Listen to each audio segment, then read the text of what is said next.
Things keep changing on the national sprint car scene, and now it's happening in central Pennsylvania. We discuss one team bowing out of the sport entirely and another one that is cutting back, all on today's edition of the Sprint Car Unlimited 90 at 9. Travis Esh, owner of the familiar number 5E driven by Aaron Bollinger, recently made the decision to push away from the sprint car racing table at the end of 2025 and get out of the ownership game. In a phone call with Esh, he cited rising costs as the reason he is done. It wasn't an easy call. Esh and Bollinger hooked up 2.5 years ago, and after taking some licks initially, they continued to improve over the last 2 seasons to the point where they could compete against the likes of Anthony Macri and other heavy hitters on a given night. Esh indicated to me that it cost his team roughly $2,000 a night to race, which meant that Bollinger needed to finish first or second in a regular show to make ends meet.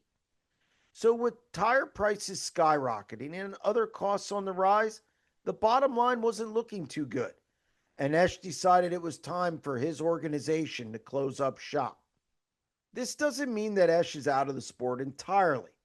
He will help car owner John Anthony with the number 19 that Bollinger drove on a part time basis.